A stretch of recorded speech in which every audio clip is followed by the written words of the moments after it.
여러분 안녕하십니까. 오늘도 아무도 알려주지 않는 사회초년생 생존 수업의 두 번째 시간으로 함께 해볼까 합니다. 오늘도 구직의 생존법 챕터 2로 함께 얘기를 나눠보겠습니다. 우리 지난번에는 구직에 앞서서 이런 것을 조심해라 하면서 회사에 대한 또 직무에 대한 내용이 두루뭉실한 기업은 피하는 게 좋다라는 얘기를 드렸습니다. 오늘은요, 대학을 막 졸업하고 이 사회 초년생으로서 첫 직장을 가게 됐을 때 어떤 마음가짐에 대한 얘기를 한번 해볼까 합니다.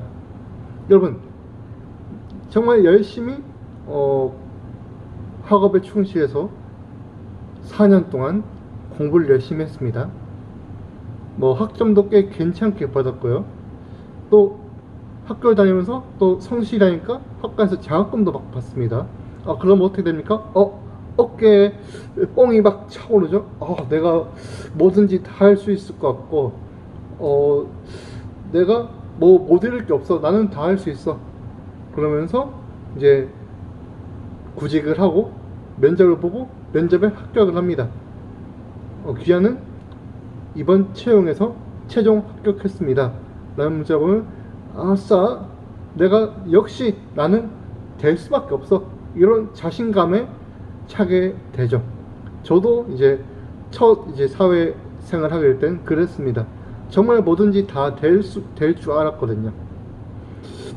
근데 막상 이 사회라는 정글을 들어가 보면요, 대학교랑 사회는 다르다라는 것을 단번에 알게 되더라고요.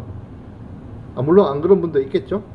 그래서 그런 자신감에 차오른 상태로 이제 첫 직장에 들어갑니다. 그래서 첫 직장에 들어가서 첫날 좀 어색한 마음으로, 또 들뜬 마음으로 내 자리는 어디지? 난 무슨 일을 하지? 내 상사는 누구지? 막 여러 가지 생각을 가지고 이제 가죠.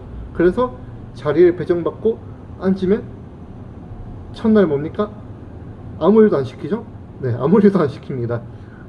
처음부터 뭔가 내가 내 스펙도 알고 있고, 그러니까 나한테 뭔가를 요구할 거라고, 나한테 뭘 해달라고 얘기할 거라고 그렇게 짐작은 하지만 막상 들어가면 시키지 않습니다. 일단 매뉴얼 같은 거 탁 던져주면서 이거 한번 읽어보라 라고 하죠. 한번 살펴보세요 라고 합니다. 그거를 읽고 있다 보면은 뭡니까? 점심시간이 됩니다. 예, 그걸 읽고 있다 보면 점심시간이 되는 겁니다. 그래서 이런 생각을 하죠. 나 일하러 왔는데 나 언제 일하지? 이런 생각을 이제 하게 될 겁니다. 그러면은 뭐합니까? 잠깐 일로 와봐요 해서 이거 좀 날라주세요 이럴 겁니다. 예. 여기 청소 좀 해줘요. 저기 쓰레기통 있는 거 좀 잠깐 비워줘요. 요런 것들을 시킬 겁니다. 그거를 이제 하다 보면은 그러죠. 나는 나름 학교에서 엘리트인데, 이쯤 되면 이제 나한테 일을 좀 맡겨야 되는데 이게 아닌데, 이렇게 생각을 하는 경우가 굉장히 많을 겁니다. 여러분, 셰프 아시죠? 셰프, 정말 유명한 셰프도 처음에는요 요리부터 하지 않았습니다. 항상 들었던 말 있죠? 요리사, 최고 요리사가 되려면은 접시를 먼저 닦아야 되고 주방 밀대질을 잘 해야 된다라고 합니다.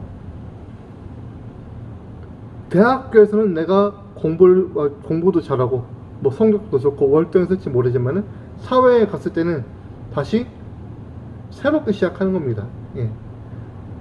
직장의 내 상사들은 내가 장학금을 받고 학점이 올 에이프리고 4.5 만점이고 이런 거 중요하게 생각하지 않습니다. 이 사람이 오늘 여기서 우리의 동료로서 우리의 회사에 잘 적응할 수 있는가, 이게 중요한 거지. 저 사람 엘리트네, 이런 건 사실 중요하지가 않습니다. 그래서 이 사회 초년생들이 첫 직장을 가면은 쉽게 그만두고 쉽게 무너지고 좌절하게 되는 경우가 많습니다. 그거를 좀 예방하려면 사실은 다양한 일들을 경험해 보는 게 좋은데, 다양한 일들을 리스크가 없이 경험하려면 뭡니까? 대학을 다닐 때부터 해서 알바를 많이 해보는 겁니다. 아르바이트는 뭐 크게 내 생활에 지장이 없잖아요. 아르바이트는 해보면 되는 거니까. 그래서 뭐 저도 아르바이트를 굉장히 많이 해봤는데, 뭐 공사판의 신호수도 해봤고요, 인형탈 알바도 해봤고, 굉장히 다양한 알바도 해봤습니다. 청원경찰 알바도 해봤고요. 제가 처음 했던 알바는 20살 때 그 곰장어 집에 서빙 알바를 했었습니다. 근데 그런 알바들이 다 사회에 갔을 때 굉장히 무기가 되는 것 같습니다. 어떤 일을 시키더라도 거부감 없이 일단은 부딪혀보자 라고 되는 거죠. 그래서 일에 대한 거부감, 일에 대한 거리감, 부담감을 가장 쉽게 줄일 수 있는 방법이라고 하면은 바로 아르바이트를 경험하는 것 같습니다. 그래서 우리가 그 지난번 영상도 얘기했는데, 우리가 구직을 하려면은, 일을 가지려면은 우리가 가지고 있는 이 직업군, 일에 대한 시각 시선을 조금 낮출 필요가 있다는 얘기를 했습니다. 네, 그거 정말 필요한 것 같아요. 네, 오늘은 아무도 알려주지 않는 사회초년생 생존 수업의 구직의 생존법 두 번째 시간으로 함께 했습니다. 네, 다음번에도 더 리얼한 우리 생존 수업을 진행해 보도록 하겠습니다. 여러분, 우리 함께 이 대한민국에서 사회초년생으로서 살아나 봅시다.